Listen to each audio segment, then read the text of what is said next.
గ్రహణం రోజున మనం బయటికి వెళ్ళకూడదు, ఎలాంటి పనులు చేయకూడదు అని వింటూ ఉంటాం.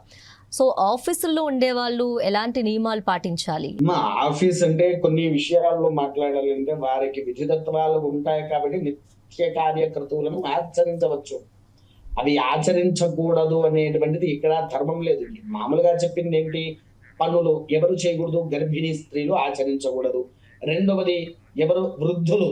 వృద్ధులు వారి యొక్క ఇంట్లో నుంచి బయటికి రాకుండా, గర్భిణీ స్త్రీలు కూడా ఇంట్లో నుంచి బయటికి రాకుండా, గ్రహణ ప్రభావ దోషాన్ని మీద పడకుండా వీరిని మాత్రం చూసుకోవాలి అని చెప్పేసి చెప్పారు.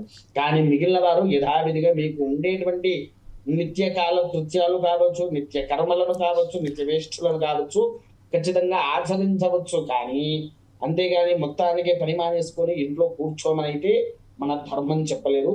కాకపోతే ఆ యొక్క సమయంలో మీరు స్నానం చేయలేరు కాబట్టి ఆఫీసులో ఉండేవారు కేవలం భగవంతుని నామ స్మరణ నిత్యంగా కాళ్ళకు చెప్పులో బూట్లో ఏదో ఒకటి ఉంటాయి కదా, అవి తీసేసి ఆ గ్రహణం పూర్తయ్యేంత వరకు భగవంతుని యొక్క నామస్మరణ చేస్తూ మీ యొక్క వృత్తి ధర్మాన్ని ఆచరించవచ్చు తల్లి.